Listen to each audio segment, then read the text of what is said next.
Correction des activités sur le chapitre portant sur la relativité du mouvement, donc chapitre 7. Alors, on commence avec des révisions sur la notion de trajectoire. Donc, vous avez vu les différents types de trajectoires en classe de 5e. Donc là, on remonte rapidement. Donc, vous avez la trajectoire circulaire. Donc, c'est-à-dire que là, on voit avec l'exemple de la roue du vélo. Ici, si on prend un point de la roue, quand la roue aura fait son tour complet, on voit que cela forme un cercle, ou alors, si elle n'a pas fait son tour complet, une portion de cercle. Donc, on sait qu'un point de la roue forme une trajectoire circulaire. Un ascenseur, donc on voit que l'ensemble des positions parcourues par l'ascenseur forme une droite ou une portion de droite. Donc, il s'agit d'un mouvement rectiligne. Et puis, dernier cas, alors simplement pour retenir, lorsque la trajectoire n'est ni circulaire ni rectiligne, c'est forcément curviligne, puisqu'il existe 3 types de trajectoires. Donc vous n'avez pas besoin de connaître plus en classe de 3e.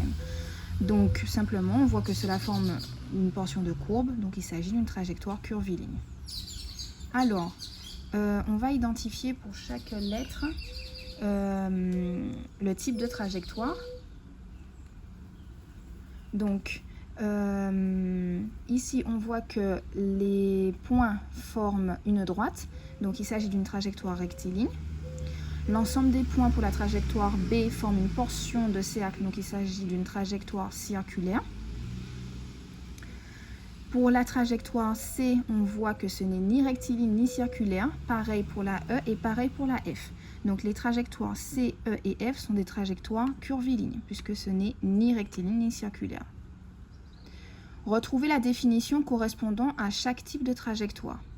Dans un référentiel donné, la trajectoire d'un objet est l'ensemble des positions successives qu'il occupe au cours de son mouvement.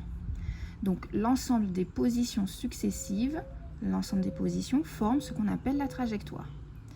Donc si la trajectoire est une portion de droite, le mouvement est rectiligne. Si la trajectoire est une portion de courbe, le mouvement est curviligne. Si la trajectoire est une portion de cercle, un cercle ou une portion de cercle, le mouvement est circulaire. Passons maintenant aux révisions sur la notion de vitesse.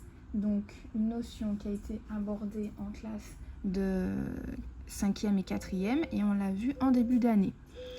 Donc, un objet qui parcourt la distance d pendant la durée t possède sur l'ensemble du parcours une vitesse v. Donc, la vitesse sera la distance qu'aura parcouru l'objet divisée par le temps qu'il aura mis pour faire cette distance. Donc, v égale d sur t.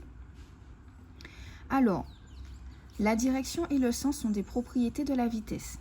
Donc, dans le cas d'une trajectoire rectiligne, la direction de la vitesse sera la portion de droite, puisque la moto aura une trajectoire rectiligne, donc un ensemble de points qui forment une droite. Donc, c'est la direction de la vitesse. Le sens, maintenant, indique où l'objet va, donc de A vers B. Maintenant, pour une trajectoire non rectiligne, donc ici, le cas d'une trajectoire circulaire. Donc la direction de la vitesse de la nacelle change au cours du temps. Donc cela forme un cercle, donc la direction change à chaque fois. Et le sens va dans le sens des aiguilles d'une montre, dans ce cas-ci.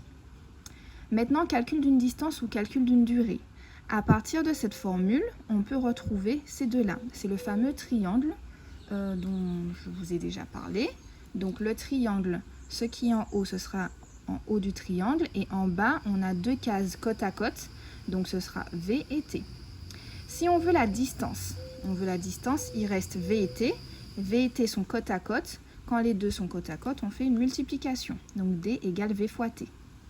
Si on cherche la durée, c'est-à-dire T, donc dans le triangle, le D est en haut, le V est en bas. Donc T égale D divisé par V. Vous allez revoir ce que je vous ai donné en début d'année. Aidez-vous de ce document pour répondre aux questions 1 à 3. Sur cette image, la distance parcourue par le plongeur entre chaque photo, donc c'est-à-dire toutes les 3 secondes, elle est de 9 mètres. Donc on vous explique, le 14 juin 2007, l'Autrichien Herbert Nitsch a battu son record du monde de profondeur de plongée en apnée. Il est descendu à 214 mètres sous le niveau de la mer. Et lors de sa remontée, il a respecté une vitesse constante de 3 mètres par seconde jusqu'à la profondeur de 70 mètres. Donc de la profondeur 214 mètres à la profondeur 70 mètres, il est remonté à une vitesse constante. Donc sa vitesse n'a pas changé et elle a toujours été de 3 mètres par seconde. Et ensuite, à partir de 70 mètres de profondeur jusqu'à la surface, il a ralenti. Donc il a eu une vitesse ralentie. Une caméra fixe a filmé une partie de sa remontée. 3 images prises à 3 secondes d'intervalle. Donc une première image, 3 secondes. On attend une première image, on attend 3 secondes, deuxième image, on attend 3 secondes, troisième image. Donc ces images ont été assemblées dans ce document et la taille connue du plongeur a permis de déterminer l'échelle de distance. Donc connaissant la taille du plongeur, on a pu voir que toutes les 3 secondes, il a parcouru 9 mètres. Question 1. En utilisant les positions du plongeur, comment justifier une vitesse de remontée constante? Donc on voit que par rapport aux positions du plongeur, à chaque 3 secondes, donc toutes les 3 secondes, il parcourt toujours la même distance. Donc cela signifie que sa vitesse de remontée est constante. Donc toutes les 3 secondes, le plongeur parcourt la même distance. La vitesse est donc constante. Question suivante, question 2. Calculer la vitesse de remontée du plongeur pour la phase représentée sur le document. Il faut d'abord écrire la formule littérale, c'est-à-dire avec les lettres, ensuite passer au calcul et donner la réponse avec l'unité. Donc la formule V égale distance divisée par temps. Ça, c'est la formule littérale. Maintenant, formule numérique, donc avec les chiffres, on va remplacer les lettres par les chiffres. Donc la distance, alors par rapport au document ici, pour passer de cette position à cette position, il a parcouru 9 mètres plus 9 mètres, c'est-à-dire 18 mètres. Donc distance 18. Et divisé par, pour faire cette distance, il a fait 3 secondes et 3 secondes encore. Donc 3 plus 3, 6. 18 divisé par 6, cela fait 3 mètres par seconde. L'unité d'une vitesse est 3 mètres par seconde. Alors, vous avez vu que cela correspond à ce qui est donné dans le document, c'est-à-dire que de 214 à 70 mètres de profondeur, il parcourt un trajet à une vitesse de 3 mètres par seconde. Alors, si vous avez mis 9 divisé par 3, c'est bon, c'est correct aussi. Sauf que quand on calcule une vitesse, il est mieux de prendre la plus grande distance qui a été parcourue sur le temps que l'objet a pris pour faire cette distance. Donc c'est pour ça que j'ai pris la plus grande distance de 9 mètres. Mais si de 18 mètres. Mais si vous m'avez pris 9 mètres divisé par 3 secondes, c'est correct également. Et 9 divisé par 3 nous donne 3 mètres par seconde aussi. Question 3. Précisez la direction et le sens de la vitesse de remontée du plongeur. Donc la direction, c'est une droite, puisque on voit que le plongeur a une trajectoire rectiligne. Donc c'est une droite qui est verticale et le sens du bas vers le haut. Alors, direction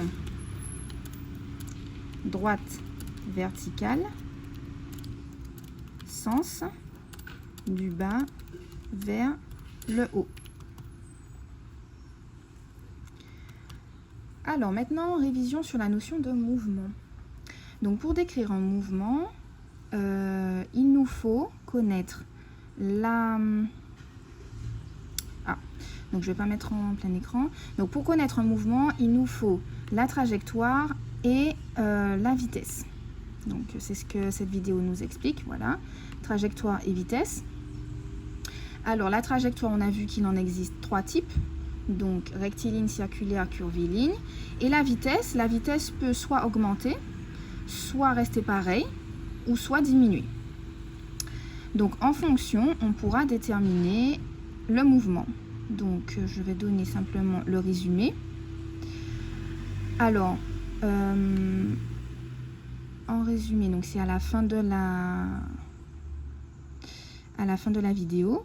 Donc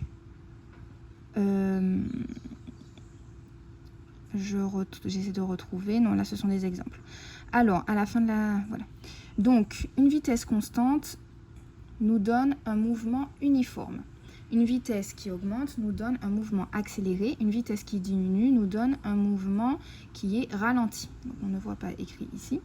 Donc, ensuite, on va rajouter juste avant le type de trajectoire. Donc, si un objet a une trajectoire rectiligne et que sa vitesse augmente, on va dire que l'objet a une trajectoire rectiligne accélérée. Donc, on va faire des exemples. Ici, exemple numéro 1, quelle est la trajectoire décrite par la balle? Donc, là, cette fois-ci, on ne s'occupe que de la trajectoire. On voit que cette trajectoire, elle est ni rectiligne ni circulaire, donc elle est forcément curviligne. Maintenant, on va voir le type de vitesse avant de décrire le mouvement.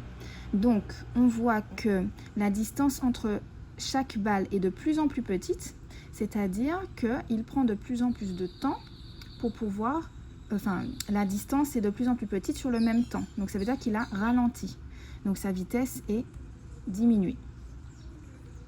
Et maintenant, on peut décrire le mouvement. Donc, le mouvement, on va dire que la trajectoire, par rapport à la trajectoire, le mouvement est curviligne et le mouvement est ralenti par rapport à la vitesse. Donc, mouvement curviligne ralenti. On continue avec d'autres types de mouvements. Alors, ici, on a un skieur qui a une trajectoire qui est ni circulaire ni rectiligne, donc c'est curviligne, donc ça ne forme pas vraiment un cercle. Ici, on voit bien que pour un cercle, on a vraiment une courbe comme celle-ci, qui est différente de cette courbe-ci. Alors, si vous avez mis circulaire, je vais accepter la réponse, puisque effectivement, cela ressemble à une trajectoire circulaire, mais c'est une trajectoire curviligne. Et on voit que la distance séparant le skieur est de plus en plus grande, donc la vitesse augmente. Du coup, le skieur a un mouvement qui est curviligne accéléré. Alors, curviligne accéléré. Ensuite, l'oiseau. Donc l'oiseau, on voit qu'il forme une trajectoire rectiligne, puisque c'est une droite.